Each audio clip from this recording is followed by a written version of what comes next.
Home But Not Alone, a Family Connection series, brought to you by the Vermont Child Welfare Training Partnership. Together, ways to help children and youth and yourself feel safe about returning to school during the COVID-19 pandemic. I'm Sharon O'Neill, and I'm a training specialist with the Vermont Child Welfare Training Partnership. Welcome. What brought you here today? I'm really glad that you joined me. These are times that can challenge us. We're in the middle of a pandemic. Caring for children in foster care can be even more challenging than the usual day-to-day care. Their trauma history leaves them more vulnerable to school closings, lack of contact, and other forms of social distancing. We are not built for sustained anxiety. Are they? We're not really sure when it's going to end. We're unable to access some of the things that would help us cope with stress, depression, and anxiety. Recent studies in Vermont have shown that people are self-reporting increased feelings of loneliness, depression, and anxiety during these times. The strategies that we might usually use to cope are not necessarily available for us now. People are better equipped to deal with acute disruptions on a short-term basis. In a time that is so much beyond your control, there are still so many things you can do. During this presentation, I'm going to talk about the nuts and bolts of returning to school, things to keep an eye on, being connected, and taking care. But first, let's watch this movie about the power of positive thinking. Probably the most common question I've gotten and my partners have gotten in the last 2 weeks is about what we should do about school. Should I send my kids to school? Should I pick plan A or plan B? What do I think about school? Some of you have kids with asthma or medical health conditions, and some of you work full time, and some of you stay home and are thinking about homeschooling. The decision that you make about school, the one that you make, is the right decision. That's it. There's no wrong decision. Each decision is imperfect. Each has risk. So this is what you need to understand. How you choose to think about the decision that you make is what will make it right. How you choose to think about it will create how you feel about it, period. I know you think that advice sucks, but it is true. It is the most important decision in your mind, but it really isn't. It's only because you can't see what the future holds for the choice you're making that makes you feel afraid. And I'm here to tell you, once you decide, just decide. We never have the answer of what the future holds. You have no idea if the decision that you're going to make is going to be a good decision or a bad decision, but I want you to know that there isn't a right answer in this choice, and whatever you choose will be right if you choose to think that it is. And if it's not right, you'll adjust. It's okay. Stop marinating in fear. Stop marinating in worry that you're not going to be right. It isn't serving you. It isn't serving our kids, and it can't be done. There isn't a right. So just do the best you can. I think the most important takeaway from this video is to remember that whatever decision you make is the right decision if you choose to think that it is.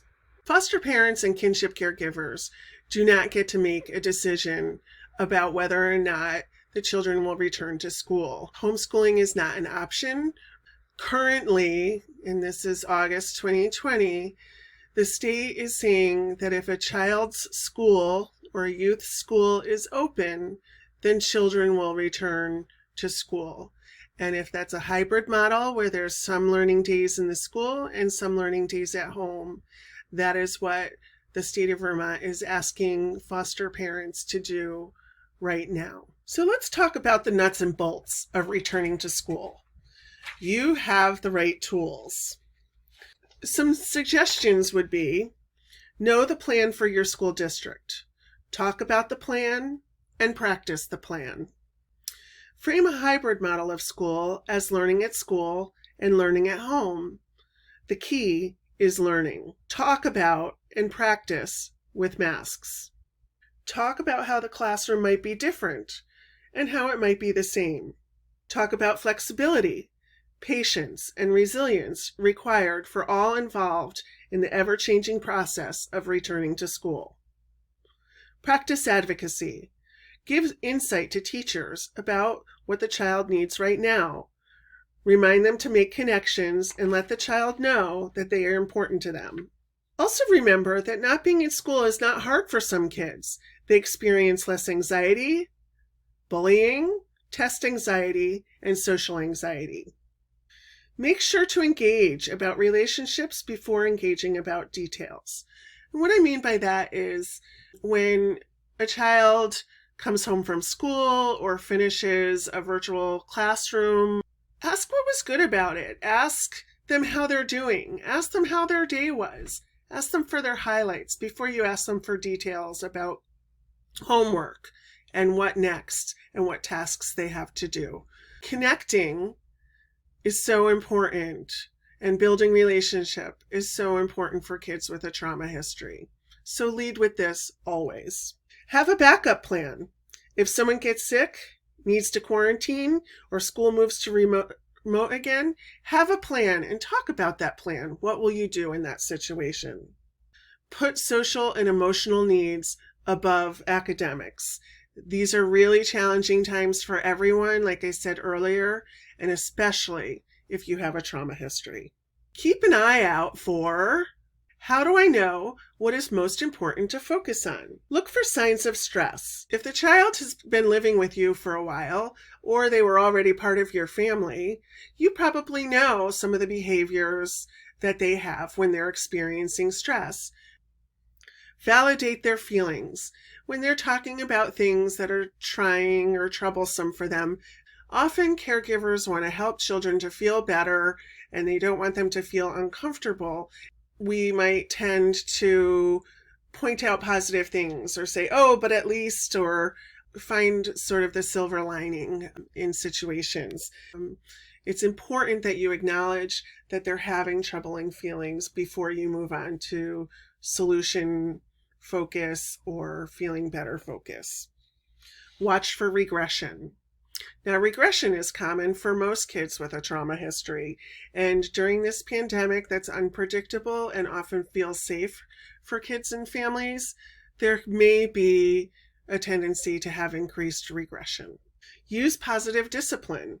Seek extra help if you need it, and that would be help for you in your role as being a caregiver and also for the child. If they're losing sleep, or if you're losing sleep, or you're anxious all the time, or they're anxious all the time, get help for yourself. Reach out to other foster parents, talk to a guidance counselor at school for the kids, talk to the child's pediatrician, and maybe consider therapy. Being connected. We're going to talk about building and maintaining connections. Maintain family connections when safety allows. Children and youth may not be able to get together with their family during this time. That's a decision about safety based on the CDC guidelines and the guidelines set forth by a judge or by the family service worker. Find ways to be connected. There's a lot of ways to do FaceTime, to do Zoom or Microsoft Teams meetings. Make that happen if your family service worker says it's okay to do that. You can also encourage the child to draw pictures, put things aside. A couple years ago, someone told me about a Not for Today box, and they put those things in a box. If they made pictures or they had photos or newspaper clippings or something like that, they put them in the box so when the child or youth saw their parent again or their other family members again, they could take out the box and give those things to the person they care about that they've been collecting in the time that they weren't able to see them. Create positive experiences. These experiences have a greater effect when they're cumulative. Every encounter makes a difference.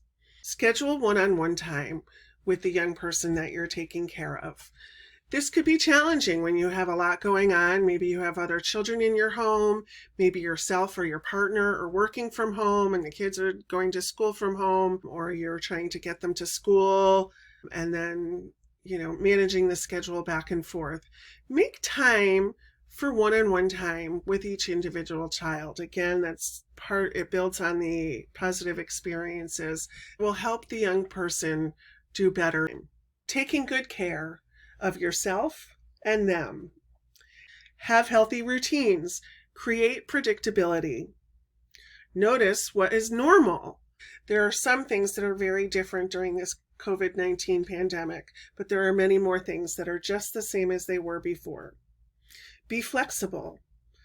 Ensure safety and security as best you can. Take care of yourself. Keep your own anxiety in check. What you think affects how you feel. Practice acceptance and positivity. Reach out to other foster parents or family members for support during this time. Be genuine. Find balance. Be open and positive if you can. Lead by example. Model how to express feelings and remember to take a breath. Taking a breath can be really important and really nourishing. Sort out what if from what is. Give simple, honest, accurate information at a level that they can understand. Listen without trying to fix things. They want to be heard and validated. Validate their fears, recognize their feelings. Be clear with expectations. Now, this is probably a guideline that you already have in your home, but remember, the stress of this pandemic may cause regression, may cause changes in behavior. They may need to be reminded about expectations that you have of them in your home, of them and their behavior. Use trauma as a lens and not a label. Accept uncertainty. Worrying isn't actually a task. Sometimes it does feel like when we're worrying, we're actually doing something. And in reality, we are. We're eroding our well-being. And that's not good for us, and it's not good for the kids that we take care of. That is the end of this short presentation. I hope that you found some tips that are helpful for you during this time. And I look forward to seeing you again in our next Connection series.